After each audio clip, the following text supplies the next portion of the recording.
नमस्ते हलग्राहो नमस्ते मुषलो आयुध नमस्ते रेवती कंता नमस्ते भक्तवत्सला नमस्ते बलिनाम श्रेष्ठ नमस्ते धरणीध प्रलम्बरे नमस्ते हेरिमां कृष्ण पूर्वज प्रलम्बरे नमस्ते त्राहिमां कृष्ण पूर्वज नमस्ते नमस्ते मुषलो आयुध। तो आज बलराम जी आविर्भाव तिथि, तो আমরা আজ তার প্রণাম করে কথা প্রারম্ভ করছি। नमस्ते हलग्राह नमस्ते मुषल आयुध नमस्ते रेवती कांता नमस्ते भक्तवत्सला। तिनी भक्तवत्सल, तिनी रेवती कांता, तिनी मुषल और हल और मुषल धारी बलराम जी।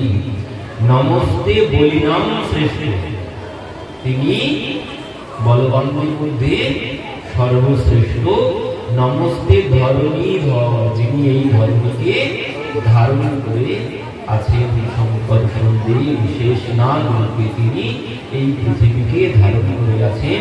প্রণাম করে নমস্তে তু ত্রাহি মাম কৃষ্ণ পূর্বজা। কৃষ্ণ পূর্বজ মানে ভগবান শ্রীকৃষ্ণের অগ্রে হয়ে উঠেছেন। পূর্বজ মানে ভগবানের বড় যিনি শ্রীকৃষ্ণের বড় ভাই, তোমাকে বারবার আমরা প্রণাম করছি। তো এই বলরাম জি তার আজ আবির্ভাব তিথি, আর যেদিন যার আবির্ভাব তিথি হয় সেদিন কিন্তু তার মন খুব ভালো থাকে, মন খুব আনন্দে থাকে। জগতের ক্ষেত্রে দেখবেন তারা কত আনন্দ করে, বাড়িতে জন্মদিন পালন করে, সেদিন খুব আনন্দ যেদিন জন্মদিন। ঠিক তেমন আমাদের এই অবতার যারা জন্মগ্রহণ করেছেন, যেদিন যাদের জন্মতিথি নক্ষত্র আসে সেদিনও তারা খুব আনন্দ থাকে, খুব আনন্দে, তাদের মন খুব ভালো থাকে। বলছেন সেদিন যদি মানে তিথির কিন্তু একটা বিরাট বড় মাহাত্ম্য আছে। যে কোনো তিথির একটা খুব বড় মাহাত্ম্য আছে। এই যেমন আমাদের এই জীবন মহোৎসব একটা তিথিতে হচ্ছে, অন্য সময় করে আনন্দ পাবেন না, কারণ এই তিথিতে কিন্তু একটা খুব সমস্ত তিথির একটা খুব বড় মাহাত্ম্য, খুব শক্তি থাকে। ঠিক তেমন বলছেন যার যেদিন জন্মতিথি বলছেন সেদিন সে খুব আনন্দে থাকে। ভগবান শ্রীকৃষ্ণের জন্মতিথি আসছে পরবর্তীতে, প্রিয়াজির জন্মতিথি আসছে পরবর্তীতে।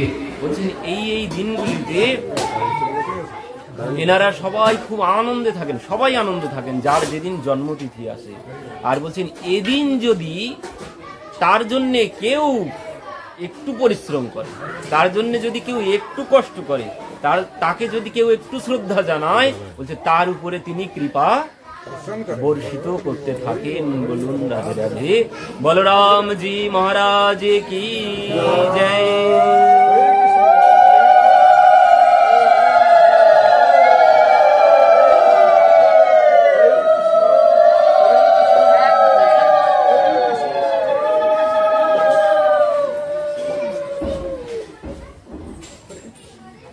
এই হচ্ছে তিথির মাহাত্ম্য। মানে যে কোনো তিথির একটা খুব বড় শক্তি থাকে, যে কোনো তিথিতেই। তো এই তিথিতে ভগবানের কৃপা বেশি করে লাভ করা যায়। তিথি ছাড়া অন্য দিনে অন্য কিছু ভালো লাগবে না, কিন্তু যেদিন যে তিথি সেদিনই সেটা ভালো লাগে। কেন? সেদিন ওই তিথির একটা শক্তি আছে, এই জন্য। তো আজ আমাদের বলরামজির আবির্ভাব তিথি। তো তার কথা কীর্তনে, তার গুণগান করলে, তার জন্য যিনি একটু পরিশ্রম করবেন, তার জন্য যিনি একটু ব্রত করেছেন, তিনি তার কৃপা লাভ করবেন। তার কৃপা কি? বলরামজি কি কৃপা করেন? বলরামজির কৃপা কি? বলরামজির কৃপা হচ্ছে তার নামের মধ্যেই আছে, বলরাম, বল। তিনি বল প্রদান করেন। বল না হলে কোনো কিছুই সম্ভব, কোনো কিছুই করতে পারবো না বল না হলে। তো এই বল প্রদান করেন বলরামজি। আর কি করেন? তার হাতে কি আছে? হলধর, নাঙল ধরে আছেন তিনি। নাঙল দিয়ে কি করা হয়? জমি কর্ষণ করা হয়। তো বলছেন আমি ওই জমি কর্ষণ করি। কোন জমি? বলছেন আমার যিনি ভক্ত হবেন, যিনি আমার শরণাগত হবেন, আমি তার জমি কর্ষণ করি। যিনি আমার ভক্ত হবেন আমি তার জমি কর্ষণ করি। তো বলছেন কার জমি? যিনি আমার শরণাগত হয়েছেন, বলছেন তার জমি কর্ষণ করি। আর জমি কর্ষণ না করে যদি তাকে বীজ দেওয়া হয় তাতে কিছু হবে? কোনো কিছু হবে না। তো বলছেন ওই গুরুদেব, গুরুদেব কি করেন? গুরুদেব ওই জমিতে বীজ বপন করেন। এই বলরামজি হচ্ছেন গুরুতত্ত্ব। তো ইনি কর্ষণ করেন, ইনি বীজ বপন করেন। আমি কর্ষণ করেই তারপর ওতে বীজ বপন করি। আর কর্ষণ করে না বীজ বপন করলে সেই বীজে কোনো ফলই ফলবে না, অকারণ হয়ে যাবে। তো এই জন্যে তিনি বলছেন আমি সবার এই হৃদয় ভূমি কর্ষণ করে দিই আর তার উপরে বীজ বপন করি। আর এই বীজ বপন করলে পরবর্তীতে কি হবে? এবার বীজ বপন করলেই কিন্তু বৃক্ষ হয় না। হয়? বীজ বপন করলে খালি খালি বৃক্ষ হবে কোনোদিন? হবে না। তার জন্য কি চাই? তার জন্য জল, বাতাস, বায়ু দরকার। তো সেই জল বাতাস কি? শ্রবণ কীর্তনের স্মরণ রূপী জল বাতাস না, শ্রবণ কীর্তন, শ্রবণ কীর্তনের স্মরণ রূপী জল। এই জল দিতে হবে। এই জল যত দেবেন, প্রত্যহ যদি দেন, তাহলে ওই বীজ অঙ্কুর হয়ে ওই বীজ আস্তে আস্তে বাড়তে শুরু করবে। কৃষ্ণ চরণ কল্প বৃক্ষে ওই লতা কখন বাড়তে উঠবে? কোন লতা এমনি এমনি বাড়তে পারে না, একটা অবলম্বন চাই। এ ভক্তি লতা, ভক্তি বৃক্ষ নয় কিন্তু ভক্তি লতা, এ অবলম্বন ধরে বেড়ে ওঠে। এই ভক্তি লতা অবলম্বন ছাড়া বাড়তে পারে না। তো এর জন্যও একটা অবলম্বন দরকার। কোন অবলম্বন? ওই কৃষ্ণ চরণ কল্প বৃক্ষ। কৃষ্ণ চরণ ধরে এ একদম গোলক বৈকুণ্ঠে চলে যাবে। তো এই কৃষ্ণ চরণ কল্প বৃক্ষে এই ভক্তি লতা, তো এই ভক্তি লতা যখন বাড়তে থাকবে, বলছেন আবার শুধু জল বাতাস হলেও হবে না, শুধু জল বাতাস সার দিলেও কিন্তু বৃক্ষ হবে না। কারণ কি হয়? যখন ওই খুব ভালো জল বাতাস সার পায় তখন কি হয়? বৃক্ষের সাথে আবার ঘাস। আমার সেই যা যেটি লক্ষ্য তার থেকে উপলক্ষ্য বেশি বড় হয়ে যায়, ঘাসগুলো সার পেয়ে আরো বেশি বড় হয়। তো এই যে উপলক্ষ্য, এইগুলি কি? এই ভক্তি পথে উপলক্ষ্য কি? ভক্তি পথে উপলক্ষ্য হচ্ছে ওই অষ্টসিদ্ধি নবনিধিকে দাস। এই যে সিদ্ধি সকল, এইগুলো হচ্ছে আগাছা। এই আগাছা যখন ছেটে ফেলবে, তারপরেই ভক্তিলতা কৃষ্ণ চরণ ধরে বৈকুণ্ঠে চলে যাবে। কি হলো? তো এই শক্তি, শক্তি কি জন্য লাগে? দেখুন, ডাক্তার দেখালাম, রোগ হয়েছে, ডাক্তারের কাছে গেলাম, তো ডাক্তার আমার কথা শ্রবণ করবে, আগে আমার কি অসুবিধা হচ্ছে, এবার একটা প্রেসক্রিপশন করে দেবে। এবার কি করতে হবে আমাকে? আমি ওই ডাক্তার দেখিয়ে বাড়ি এলে কি আমার রোগ সারবে? ডাক্তার দেখিয়ে বাড়ি এলে রোগ সারবে? সারবে না। কি করতে হবে? ওই ডাক্তার যা যা উপদেশ করেছে সেই উপদেশ অনুযায়ী আমাকে ঔষধ সেবন করতে হবে, তারপর আমার রোগ সারবে। তো বলছে এই যে আমরা কিন্তু সবাই জানি জানা আর মানা দুইটি কিন্তু আলাদা।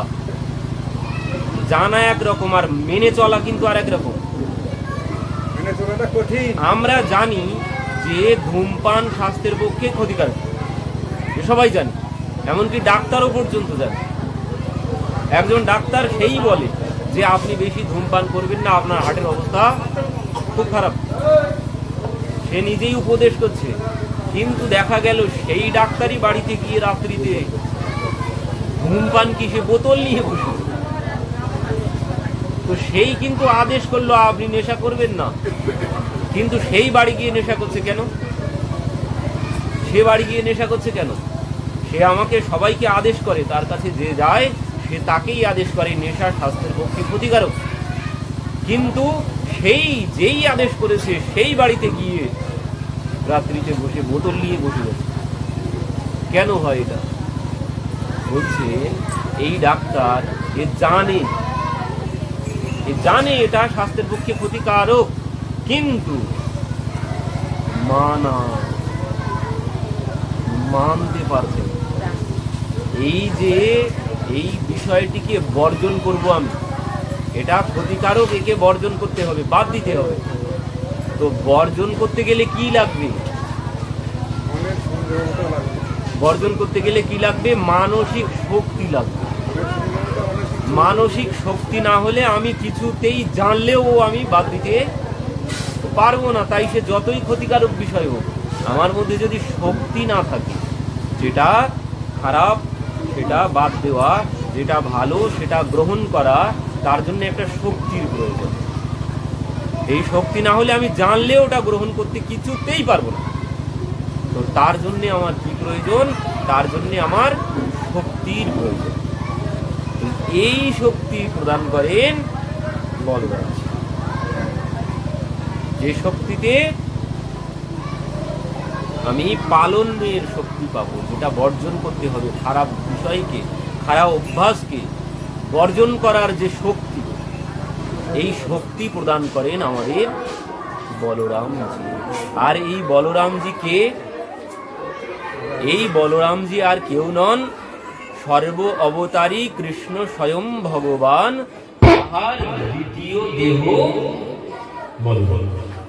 চৈতন্য চরিতামৃতে কৃষ্ণদাস কবিরাজ গোস্বামীজি এই কথাই বলছেন যে সর্ব অবতারী কৃষ্ণ স্বয়ং ভগবান, স্বয়ং ভগবান শ্রীকৃষ্ণ, তারই দ্বিতীয় দেহ হচ্ছেন শ্রী বলরাম। তো ভগবান শ্রীকৃষ্ণ আর বলরামজির মধ্যে কোনো পার্থক্য নেই। পার্থক্য কি আছে?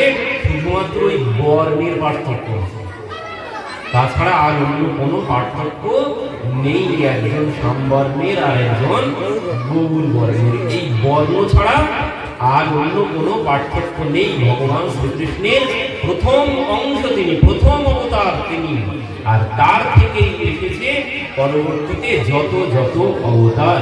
এই বলরামজির পরবর্তীতে চতুর্ভুজ বলা হয়। বলরামজির পরবর্তীতে কারা এসেছে?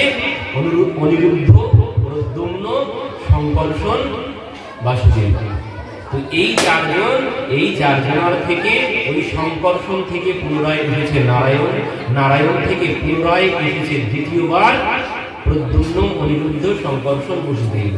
এর থেকে এই দ্বিতীয় যে চতুর্ভুজ, এর থেকে যে শঙ্কর্ষণ আছে, এই শঙ্কর্ষণ থেকে তিনজন বিষ্ণু এসেছে।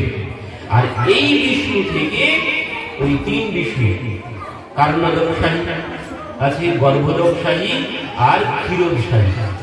আর এই যে তিনজন বিষ্ণু, এনারাই যত কিছু অবতার গ্রহণ করে, অবতার গ্রহণ করে তারা ভগবানকে লীলায় সাহায্য করে। এনারা অবতার গ্রহণ করে ভগবানকে লীলায় সাহায্য করার জন্য, আর অন্য কোনো কারণ নেই। তো ভগবান লীলা করেছেন কি জন্য আমরা গতদিন শ্রবণ করেছি, যে তার ভক্তদেরকে তিনি আনন্দ দেওয়ার জন্য এই লীলা করেছেন। তো লীলা মানে কি? লীলা মানে হচ্ছে খেলা। তো খেলা করতে গেলে একা কোনদিন খেলা করা যায়? একা কোনদিন খেলা করা যায় না। তো এই জন্যেই তিনি নিজের থেকে অংশ বার করেছেন। বার করে তিনি খেলা করতে শুরু করেছেন, আর অন্য কোনো কিছু নয়, সব ভগবানেরই অংশ, অবতার। তো এই বলরামজি এর আগে কি ছিলেন? লক্ষ্মণজি তখন ছিলেন কি ছোট, এখন হয়েছে বড়। সেই অবতারী লক্ষ্মণজি প্রভুর পাশে একদিন যখন লীলা সম্পূর্ণ হয়ে গেছে, সবকিছু এখন রাম রাজা হয়েছে, এখন সমস্ত ঝামেলা সব মিটে গেছে, লীলা শেষ হওয়ার পথে, লীলা সম্পন্ন করবেন। তো তার আগে একদিন লক্ষ্মণজি প্রভুর কাছে গিয়ে বসেছেন, বসে বলছেন, প্রভু বা দাদা, এতদিন আমি তো মন প্রাণ দিয়ে শুধু তোমারই সেবা করেছি। লক্ষ্মণ এই এমন কথা বলছো কেন আজ? এতে কি কোনো সন্দেহ আছে? এতদিন তুমি আমার ছাড়া কার সেবা করেছো? সব আমার জন্যই করেছো, যা করেছো সব আমারই সেবা করেছো। তো বলো লক্ষ্মণ, তুমি এই কথা কি জন্য তুলছো? আজ তোমার কি কোনো চাওয়া আছে? যদি কোনো চাওয়া থাকে তো বলে ফেলো, আজ তুমি যা চাইবে আমি তোমাকে তাই প্রদান করব। তো লক্ষ্মণজি তখন কি বলছে? লক্ষ্মণজি বলছে, দাদা এই লীলাটা আমি ছোট আর তুমি বলো, আর তোমার উপরে কেউ কিছু বলুক, কেউ কিছু যদি তোমাকে বলে আমি সহ্য করতে পারি না। আমি যখন তার প্রতিবাদ করতে যাই, সঙ্গে সঙ্গে তুমি আমাকে ভাই বসো, কথা বলো না, ভাই বসো। তো তুমি আমাকে বসিয়ে দাও। তোমাকে কেউ অপমান করুক আমি কোনোদিন সহ্য করতে পারি না। তো আমি কিছু প্রতিবাদ করতে গেলেই তুমি আমাকে বসিয়ে দাও। তো আমার ভালো লাগছে না। তো তার জন্য তুমি কি চাও? বলছেন, তার জন্য আমার একটা চাওয়া আছে। সেই চাওয়া কি?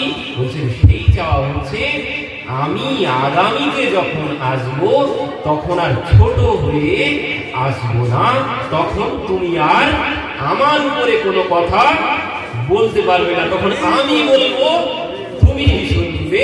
এই হচ্ছে আমার চাওয়া। বলরামজি মহারাজ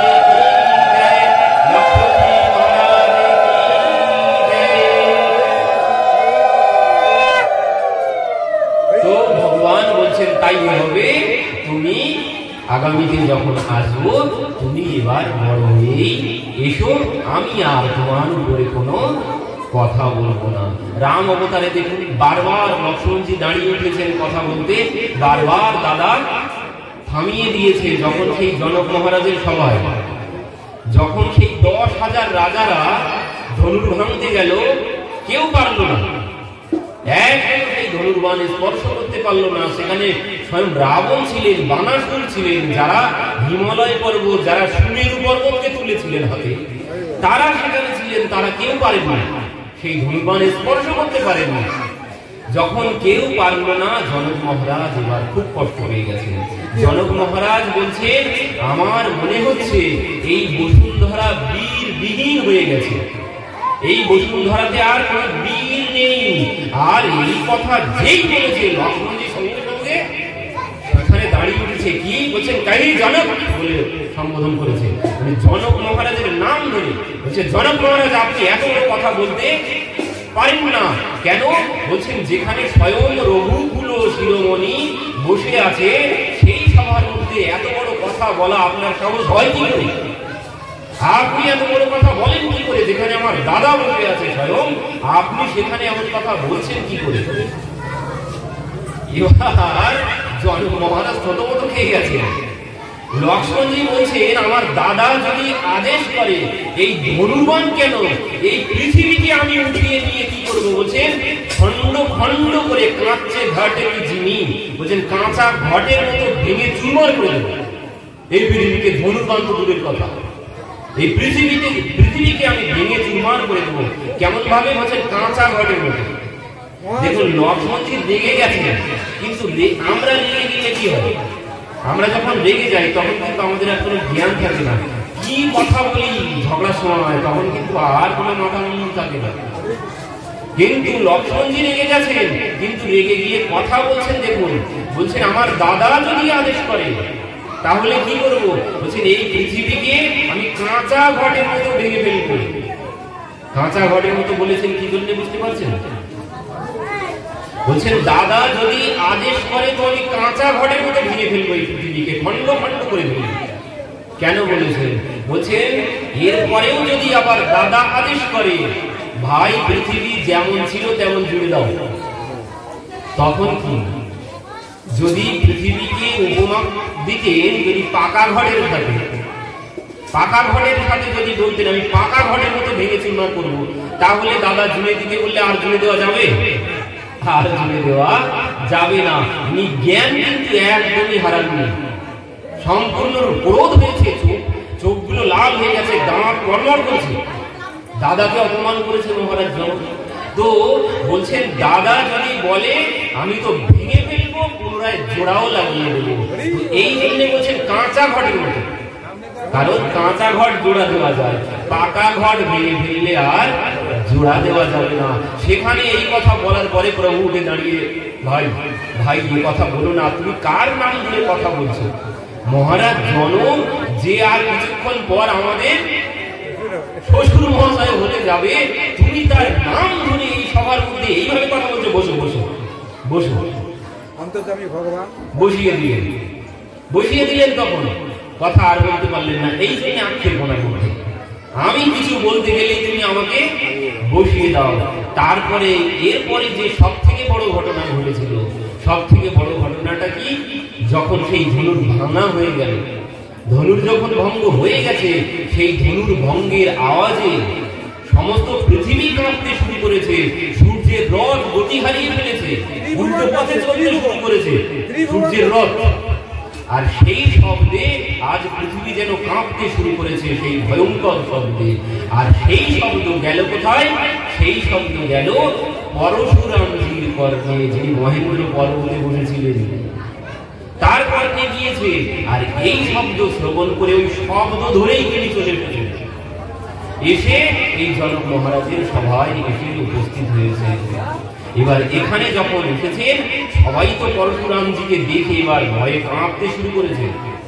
সবাই কি করছেন? একে একে গিয়ে প্রণাম করছেন। যত রাজারা ছিল সবাই গিয়ে প্রণাম করছেন। আবার প্রণাম কিভাবে করছেন? আগে নিজের নাম বলছেন, নিজের নাম বলার পরে বলছে আমার পিতার নাম অমুক, স্ব পরিচয় দিয়ে তারা প্রণাম করছে পরশুরামজিকে। এবার সবার যখন প্রণাম শেষ হয়ে গেছে, মহারাজ জনক এসেছেন সীতা দেবীকে নিয়ে, মহারাজ প্রণাম করেছেন। মহারাজ যেই প্রণাম করে উঠেছেন, এবার চোখে পড়েছে না, এবার উনি দেখতে পেয়েছেন যে সেই ধনুর্বাণ ভেঙে দুখণ্ড হয়ে আছে। এই দেখে এনার চক্ষু রক্তবর্ণ হয়ে গেছে। বলছে ওরে মূর্খ জনক, এই ধনুর্বাণ কে ভাঙলো? কার এত বড় সাহস? মহাদেবের এই ধনুর্বাণ কে ভেঙেছে? যে ভেঙেছে সে আমার সম্মুখে এসে দাঁড়াক, না হলে এখানে যারা আছে সবাইকে আমি মেরে ফেলব। এবার কি হয়েছিল? সেই সবাই একটু মজা নিচ্ছিল যে 10,000 রাজা যারা ধনুর ভাঙতে পারে, তারা সবাই বলছে আমি কি ধনুর ভাঙতে পারতাম না? আমি ধনুর ভাঙতে পারতাম, আমি ভাঙিনি, আমি জানতাম ভাঙার পরে এমন কিছু একটা হবে, এই জন্য আমি ফিরে এসেছিলাম। এমন কথা বলছেন তখন রাজারা। এবার কি হয়েছে? কেউ তখন কোনো কথা বলছে না। পরশুরামজি যখন বলেছে যে এই ধনুর্বাণ ভঙ্গ করেছে সে আমার সম্মুখে এসে দাঁড়াক, না হলে আমি সবাইকে বধ করবো। কেউ কোনো কথা বলছে না। ওদিকে শুনেই না দেখি, সে ভাবছে হায় হায়, এখন এই বাড়া ভাতে ছাই দিতে ইনি কোথা থেকে এলো? জনক মহারাজ তার তো পড়াটা শুকিয়ে গেছে, কেউ কোনো কথা বলছেন না। সীতা দেবী তখন যেন প্রাণটা বেরিয়ে যাওয়ার মতো হয়েছে। হায় হায়, এই শুভ মুহূর্তে ইনি এখন কোথা থেকে এলেন, আর এখন কি হবে? তো এদিকে প্রভু দেখতে পেলেন যে সীতা দেবী আর টেনশন ধরে রাখতে পারছেন না। তো এই জন্য প্রভু ভাবছেন ওই মৃত্যুর পরে গালে জল দিয়ে কোনো লাভ হবে না। তো সেই জন্য প্রভু তাড়াতাড়ি করে উঠে দাঁড়িয়েছেন। উঠে দাঁড়িয়ে পরশুরামজির সম্মুখে গিয়েছেন, গিয়ে বড় জোরে মাথা নিচু করে বলছেন এই ধনুর্বাণ ভেঙেছে আপনারই কোনো একজন দাস। প্রভু বলেছেন। এবার পরশুরামজি বলছে দাস সে হয় যে সেবা করে, সেই তো দাস হয়। কে যে আমার সেবা করলো না সে আমার দাস হয় কি করে? সে আমার শত্রু, যে এই ধনুর্বাণ ভঙ্গ করেছে সে আমার দাস হয় কি করে? সে আমার শত্রুর মতো কর্ম করেছে। তার এত বড় সাহস কে? কে ধনুর্বাণ ভঙ্গ করেছে? কিন্তু পরবর্তীতে তিনি বুঝতে পারলেন না। প্রভু এসে বলে দিলেন যে আমি ভঙ্গ করেছি, কিন্তু বুঝতে পারেননি। কিন্তু পরবর্তীতে শেষে অনেক ঘটনা ঘটেছে। তো আমি এখানে তো রামচরিত মানুষ নিয়ে আসিনি, না হলে রামচরিত মানুষ ধরে ধরে আপনাদেরকে শ্রবণ করাতে পারতাম। তো সেখানে এবার প্রভু আর কোনো কথা বলছেন না। যখন বলেছেন পরশুরামজি যে ভেঙেছে সে আমার শত্রু, সে আমার দাস হয় কি করে? আমি তার প্রভু হই কি করে? সে আমার পরম শত্রু। আর এই কথা যখন বলেছেন, লক্ষ্মণজি এবার উঠে দাঁড়িয়েছেন। তিনি আর বসে থাকতে পারেন? তিনি আর বসে থাকতে পারলেন না। তিনি তো এবার উঠে দাঁড়িয়েছেন। পরশুরামজিকে এমন এমন বাক্যবাণ নিক্ষেপ করছে, পরশুরামজি ক্রোধে শরীর জ্বলতে শুরু করেছে। বারে বারে পরশুরামজি পরশু হাতে নিয়ে বধ করার জন্য এগিয়ে আসছেন লক্ষ্মণজির দিকে, কিন্তু পারছেন না। বলছে আমার সম্মুখে কেউ কোনোদিন এত কথা বলতে পারে না। আমার নাম শুনলেই গর্ভবতী যারা তাদের বাচ্চা প্রসব হয়ে যায় আমার নাম শ্রবণ করলে। আর এই মূর্খ বালক এ আমার সম্মুখে দাঁড়িয়ে এত বড় বড় কথা বলছে, এর এত বড় সাহস হলো কি করে? তখন লক্ষ্মণজি বলছে, দেখুন আপনার গুণগান আপনি নিজে নিজেই করছেন, আপনার মহিমা আমি সব জানি। আপনি তো নিজের গুণগান নিজে নিজেই করতে শুরু করেছেন। আপনার মহিমা, যে নিজের মহিমা নিজে বলে সে কোনোদিন বলবান হতে পারে না। আপনি আপনার নিজের মহিমার কথা নিজে নিজেই বলতে শুরু করেছেন, আর আপনার মহিমার কথা আপনি শুনবেন। লক্ষ্মণজি বলছেন আপনার মহিমার কথা আমি সব জানি। আপনি নিজের পিতার জন্য, পিতার আদেশে নিজের মায়ের শিরচ্ছেদ করেছিলেন। নিজের পিতার কথা মতো আপনি নিজের মায়ের শিরচ্ছেদ করেছিলেন। এ কথা কে না জানে? সবাই জানে। আর কি বলছেন? আর আপনি গুরু দক্ষিণা এখনো দিতে পারেননি। তো সেই গুরু দক্ষিণা বলছেন, আপনার গুরু দক্ষিণা এখন সুদ সমেত কি আপনি আমার মাথাটা দিয়ে দিতে চাইছেন? এই কথা যখন বলেছে তখন আমি বুঝতে পারিনি। লক্ষ্মণজি বলছে আপনি কি সেই গুরু দক্ষিণা, বলছে আপনার এখনো গুরু দক্ষিণা দেওয়া হয়নি, গুরু দক্ষিণা দেওয়া এখনো বাকি আছে।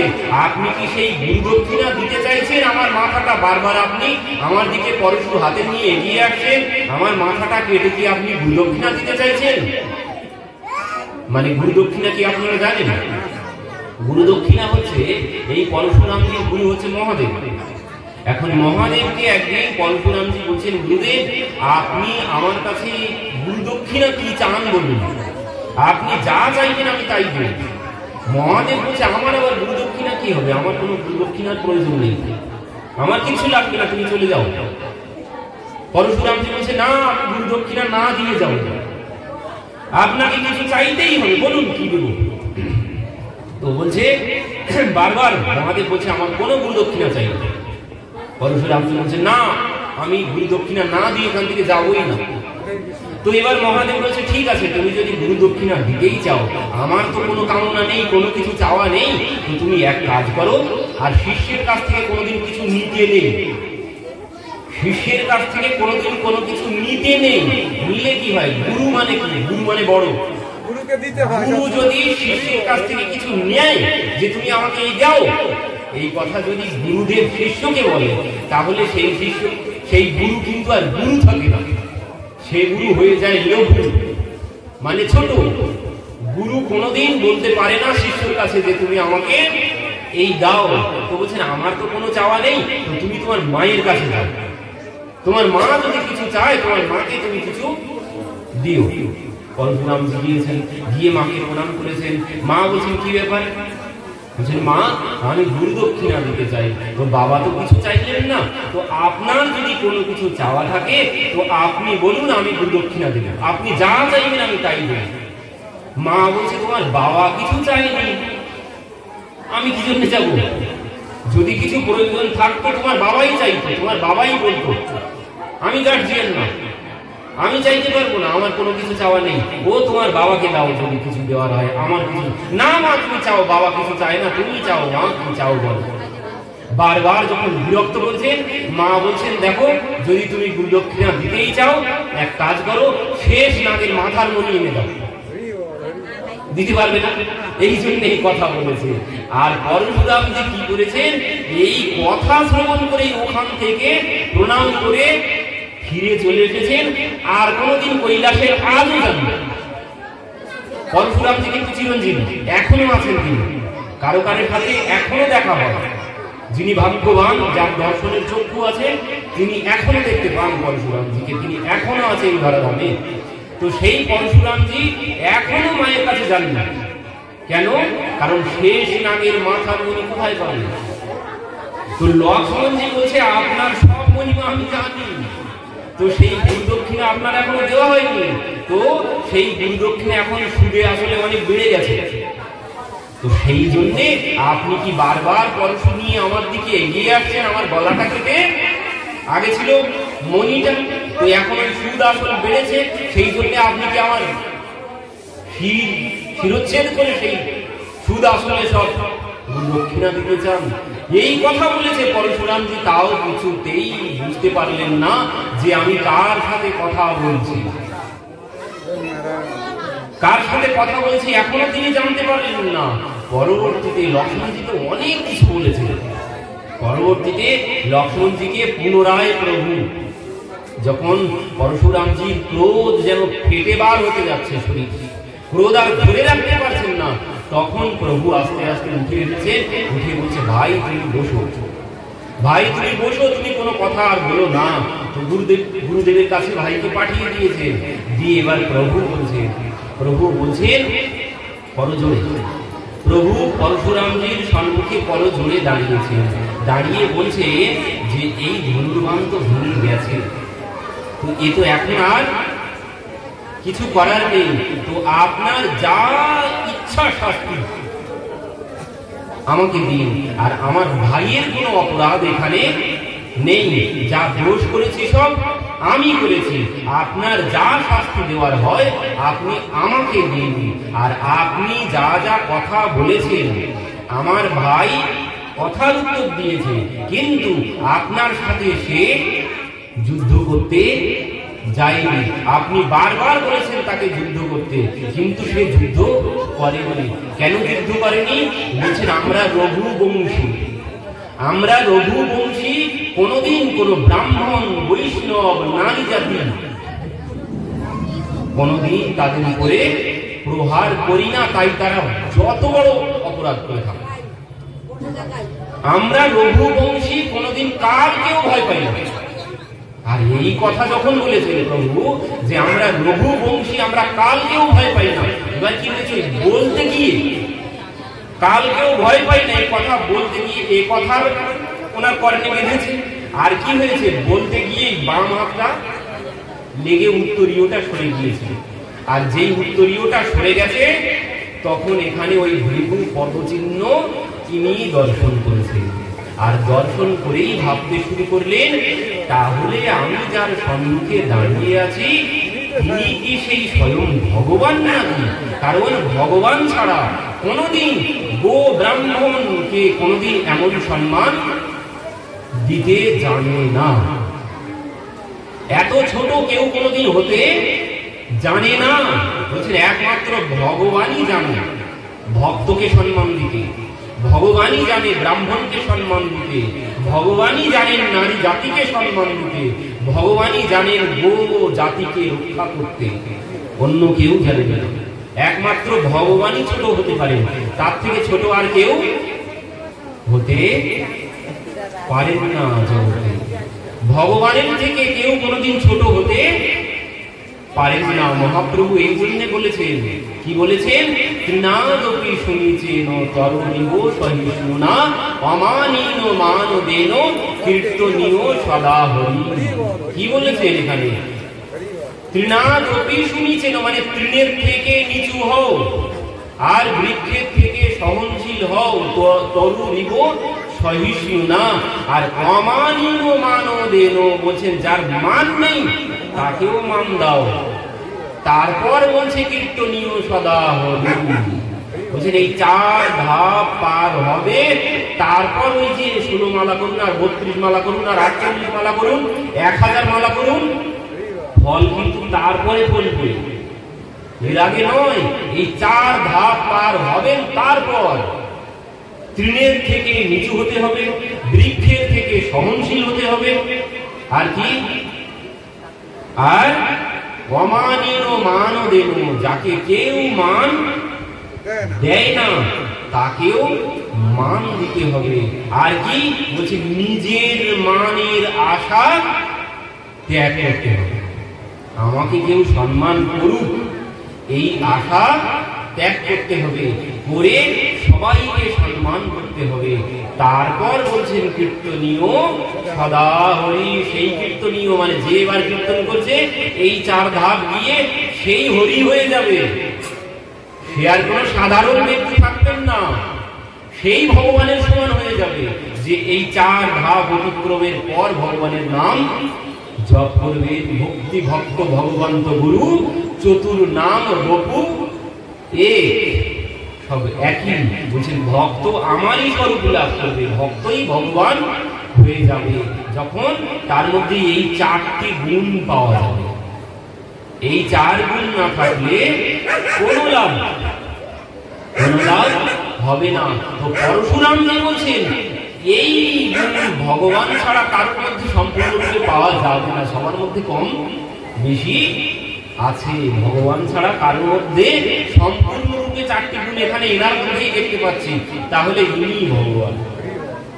বলছেন যার মধ্যে এই 4টি গুণ সম্পূর্ণরূপে আছে, পরশুরামজি বলছেন তিনি ভগবান ছাড়া অন্য কেউ নন, আমার সম্মুখে যিনি দাঁড়িয়ে আছে তিনি ভগবান। তো পরশুরামজি পুনরায় এবার শেষবারের মতো পরীক্ষা নেওয়ার জন্য বলছেন কি, প্রভু আপনি এক কাজ করুন, আমার হাতে যে আমার ধনুর্বাণ আছে এই ধনুর্বাণ আপনি নিয়ে এতে বাণ যোজনা করুন। এবার যেই বলেছেন বলে ধনুর্বাণটা কাঁধ থেকে বার করে দিতে যাবেন প্রভুর হাতে, কি বলছেন তুলসীদাসজি, বলছেন দে দেহি চাপ আপহি চলে গয়েউ, পরশুরাম বিস্ময় ভয়েউ। বলছেন দে দেহি চাপ আপহি চলে গয়েউ, বলছেন দিতে হলো না, এখান থেকে তিনি কাঁধ থেকে বার করেছেন, বার করে শুধু ধরে দাঁড়িয়েছেন, সে ধনুর্বাণ এমনিতেই হাত থেকে বেরিয়ে প্রভুর হাতে ভেসে চলে গেছে। আর পরশুরাম এই দৃশ্য দেখে বিস্মিত হয়ে গেলেন, সর্বশক্তি হারা হয়ে গেল, সর্বশক্তি তার আর শরীরে কোনো শক্তি নেই, তিনি বিস্মিত হয়ে গেলেন এই অবস্থা দেখে, যে ধনুর্বাণ আপনা আপনি ভেসে চলে যাচ্ছে প্রভুর হাতে, তাহলে উনি ভগবান ছাড়া আর অন্য কেউ নন। তো জেনে গেছেন, কিন্তু ধনুর্বাণ তখন প্রভুর হাতে চলে গেছে, প্রভু তাতে বাণ যোজনা করেও ফেলেছেন। তখন আর ক্ষত্রিয় কোনোদিন ধনুর্বাণ যোজনা করার পর ওই বাণ আবার খুলে নিয়ে কোনোদিন আর গুছিয়ে রাখবে না। তো ধনুর্বাণ তো নিক্ষেপ করবেই প্রভু যখন বাণ যোজনা করেছেন। পরশুরামজি এবার মুখটা শুকিয়ে গেছে, তাহলে আমার আজই শেষ দিন, আমার তাহলে আজই শেষ দিন। পরশুরামজি করজোড়ে প্রভু ক্ষমা করুন, আপনি আমাকে রক্ষা করুন, আর এই যে ধনুর্বাণ এই ধনুর্বাণ আপনি আমাকে না, আমি বলছি এই ধনুর্বাণ আপনি কোথায় নিক্ষেপ করবেন? বলছেন আমার যত শক্তি আছে, আমার যত শক্তি আছে সেই আমার ওই শক্তিতে আপনি নিক্ষেপ করুন, আমার সমস্ত বল আপনি হরণ করুন এই বাণ দ্বারা। ভগবান সেই বাণ নিক্ষেপ করলেন, তাতে পরশুরামজি সমস্ত ওই শক্তি, বলরামজির যে শক্তি ওই শক্তি সব নিঃশেষ হয়ে গেল, সমস্ত শক্তি তার চলে গেল, তার মধ্যে আর কোন শক্তি নেই। পরবর্তীতে তিনি পুনরায় চলে গেলেন তপস্যা করার জন্য। কেন? কারণ শক্তি আর নেই, শক্তি অর্জনের জন্য তিনি পুনরায় মহেন্দ্র পর্বতে চলে গেলেন, সেখানে গিয়ে পুনরায় তপস্যা করতে বসে গেলেন শক্তি সঞ্চয়ের জন্য। তো এই হচ্ছে লক্ষ্মণজি। তো এই লক্ষ্মণজি পরবর্তীতে বাবাজি আমি একটা কথা বলছি। বাবা কথা ডিস্টার্ব করো না বাবা। গানটাতে কোথায় গেল ওইটা একটু ব্যাখ্যা করুন। ওই তো বলেই দিলাম, পরশুরামজির যে শক্তি, পরশুরামজির যে শক্তি, ওই শক্তিতে নিক্ষেপ করা হয়। ভগবান ওই শক্তি হরণ করে নিলেন এই বাণ নিক্ষেপ করে, তো তাতে সমস্ত শক্তি হরণ হয়ে গেল। পরশুরামজি ওখান থেকে চলে গেলেন। তো সেখান থেকে তো এই হচ্ছে লক্ষ্মণজি। এই লক্ষ্মণজি পরবর্তীতে এলেন বড় হয়ে, এবার যে দাদা তুমি আমার উপরে আর কোনো কথা বলতে পারবে না, আমি যেটা বলবো সেটাই শেষ, তুমি আমাকে থামাতে পারবে না। তো সেই জন্যে এই বলরামজি, এই লক্ষ্মণজি বলরামজি রূপে এলেন। পরবর্তীতে এই বলরামজি কে হলেন বলছেন, এই বলরামজি পরবর্তীতে এলেন পরম করুণ প্রভু দুই জন আমার গৌর নিতাই চন্দ্র অবতারের সার শিরোমণি কেবলই আনন্দ কন্দ। ওরে দেখো ভাই ত্রিভুবনে নাই এমন দয়াল দাতা, পশু পাখি ঝুড়ে পাষাণ বিদরে শুনি যার গুণ গাথা। নিতাই রূপে তিনি পরবর্তীতে এলেন।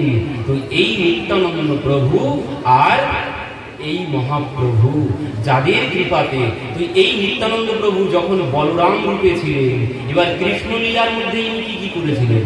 কৃষ্ণ লীলার মধ্যে তো ইনি অনেক কিছুই করেছিলেন। যেমন সব থেকে মজার যেটি ঘটনা ঘটেছিল, সেই তাল বলে সখারা বলছে যে আজ আমরা তাল সেবা করি। তো সেই তাল পাড়তে গেছে তিনি। তাল গাছ যখন সেই নাড়া দিয়েছেন গোড়া ধরে, গাছ তো নড়তে শুরু করেছে আর ঢক ঢক করে তাল করতে শুরু করেছে। আর এই তাল পতনের শব্দে সেখানে কি এলেন? ধেনুকাসুর। আর সেই ধেনুকাসুরকে এই বলরামজি বধ করলেন। ধেনুকাসুরকে, ধেনুকাসুর এসেছিল কিভাবে? গাধার রূপ ধারণ করে। এবার কি হয়েছে? ভগবান বাড়িতে গিয়েছে, বাড়িতে গিয়ে বলছে মা আজ দাদা কি করেছে জানো? কেন কি করেছে তোর দাদা? বলছে মা আর বলো না, দাদা কি করেছে তুমি শুনবে। বলছে কি করেছে? বলছে মা দাদা আজকে একটা গাধা মেরেছে। আর যেই বলেছে সবাই হাসতে শুরু করেছে। মা বলছে কিরে তুই আর কিছু খুঁজে পেলি না, একটা গাধাকে মেরেছিস? হায় হায় হায়, এই লজ্জা আমি কোথায় রাখবো? একটা গাধাকে বল করতে গেছিস তুই, করে এত বল, তুই সেই বল একটা গাধার উপরে দেখিয়েছিস। হায় হায় হায়, এর লজ্জা রাখার জায়গা নেই। বলরামজি লজ্জা পেয়ে গেছেন। লজ্জা পেয়ে বলছে আমি আর ভাইয়ের সাথে কোনোদিন যাবো না, ভাইয়ের দলে আমি আর থাকবো না, আমার দল আলাদা, আজ থেকে ভাইয়ের দল আলাদা। ভগবান বলছে আমি ওইটাই তো চাইছিলাম, তুমি যাতে না যাও। কেন? বলছেন তুমি গেলে আমি ওই সেই কালিওকে দমন করতে পারছি না। কেন? কালিও তোমারই অংশ, এই জন্য আমি কালিওকে দমন করতে পারছি না। তো ভগবান এই লীলা করে দাদাকে বাড়ি, আর দাদা যান না। এবার ভগবান গিয়ে কালিও দমন করেছিলেন। তো এই বলরামজি যার পরবর্তীতে তার ক্রোধের পরিচয়, এই বলরামজি পরবর্তীতে তার সেই হাল মুজল কাঁধে নিয়ে বলরামজি গেলেন কোথায়? সুত গোস্বামীর সভায়। সুত গোস্বামী ভাগবত কথা বলছিলেন, সেখানে গিয়ে উপস্থিত হয়েছেন। সেখানে গিয়ে সুত গোস্বামী তো ব্যাসাসনে বসে আছেন। তো সুত গোস্বামী মুখে প্রণাম করতে পারেননি, এই হচ্ছে অপরাধ। সঙ্গে সঙ্গে তিনি কি করেছেন? কুশা দিয়ে আঘাত করেছেন। আর সেই কুশার আঘাতে সেখানেই সুত গোস্বামী প্রাণ ত্যাগ করলেন। এত ক্রোধী ছিল এই বলরামজি। সেই বলরামজি এখন কলিযুগে এসে তিনি কি হলেন? অক্রোধ পরমানন্দ নিত্যানন্দ রায়, অভিমান শূন্য নিতাই নগরে বেড়ায়। যারে দেখে তারে বলে দন্তে আমার কি নিয়ালহ বল গৌরহরি।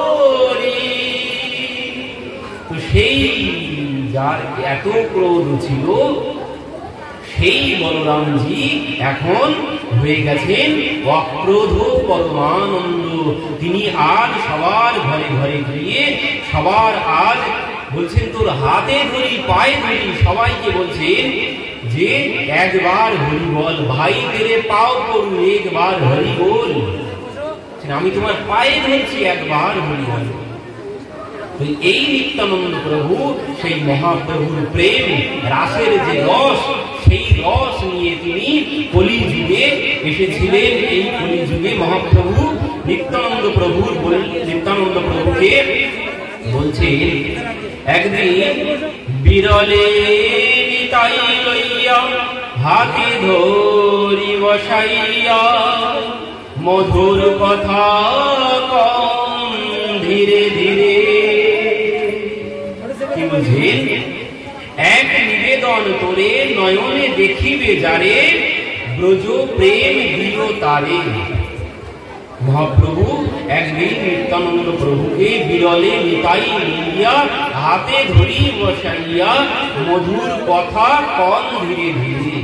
নিত্যানন্দ প্রভুকে বলছেন যে নয়নে দেখিবে যারে, ব্রজ প্রেম দিও তারে। নিতাই কেহ যেন বঞ্চিত না হয়, কাউকে যেন কৃত পাপী দুরাচার নিন্দুক পাষণ্ডিয়ার কেহ যেন বঞ্চিত না হয়, দেখুন তাই। তো সেই নিত্যানন্দ প্রভু প্রতি ঘরে ঘরে যাইয়া করো এই ভিক্ষা, কৃষ্ণ বলো কৃষ্ণ কহ, করো কৃষ্ণ ভিক্ষা। বলছেন প্রতি ঘরে ঘরে যাবে, কেউ যেন বাদ না যায়।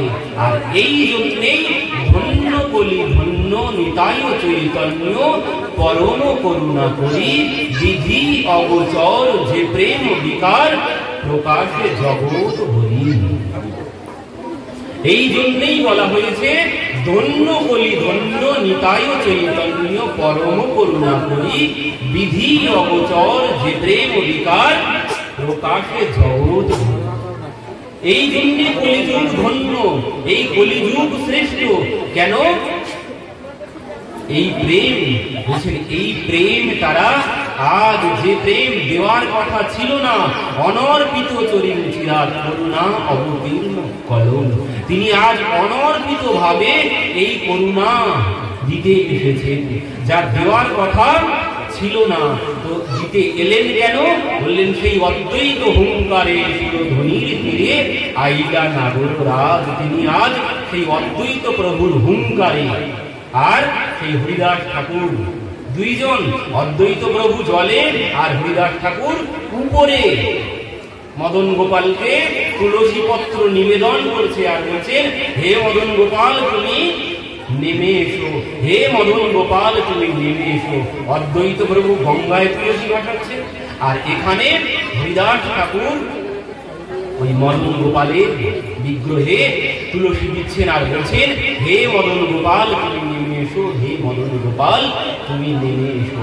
তো এই জন্যে তিনি নেমে আসতে আজ বাধ্য হয়েছেন।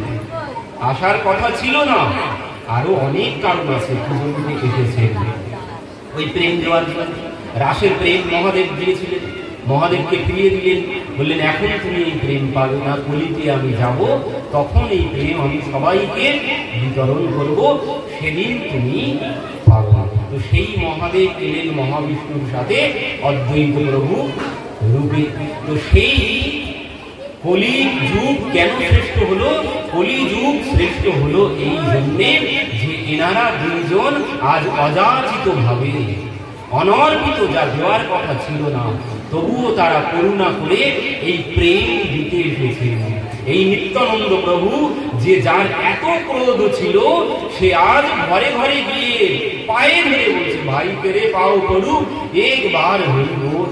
ভাবা যায়, যাকে প্রণাম করা হয়নি, শুধুমাত্র প্রণাম করা হয়নি তাই ব্যাগটিকে তিনি বধ করে দিলেন পূজার আঘাতে। আর সেই বলরামজি নিত্যানন্দ প্রভু রূপে এসেছে, এসে আজ সবার বারে বারে গিয়ে বলছে ভাই তেরে পাও করু একবার হরি বল। এই জন্য কলিযুগ শ্রেষ্ঠ। ধন্য কলি ধন্য নিতাই চৈতন্য পরম করুণা করি, বিধি অবচর যে প্রেম অধিকার, প্রকাশে জগৎ ভরি। যে প্রেম বিধিও অবচর ছিল, ব্রহ্মাও জানতো না। ব্রহ্মা পুষ্করে গিয়ে 50,000 বছর তপস্যা করেছিলেন ওই প্রেম পাওয়ার জন্য, তাও তিনি পান না। তো সেই জন্য বলছেন বিধি অগোচর যে প্রেম অধিকার, প্রকাশে জগৎ হই। মহাদেবকে দিলেন না, ব্রহ্মাকে দিলেন না, সেই প্রেম সবার সমস্ত জগৎকে দিতে এসেছেন এই কলির জীবকে। এই জন্যে এই কলিযুগ শ্রেষ্ঠ। তো বলছেন এই ঘরে ঘরে গিয়ে তারা প্রেম বিতরণ করছে, এরপরেও যদি আমি এই প্রেম লাভ করতে না পারি তাহলে আমারই দুর্দৈব, আমারই দুর্ভাগ্য। বিফলে জনম গেল, আমার জনম বিফলেই গেল। এই প্রেম তিনি আজ ঘরে ঘরে বসে এই প্রেম বিতরণ করেছেন, সেই প্রেম যদি আমি এখনো লাভ করতে না পারি তাহলে আমার জনম বিফলেই গেল। তো এই কলিযুগ শ্রেষ্ঠ কেন বলা হচ্ছে? কলিযুগ শ্রেষ্ঠ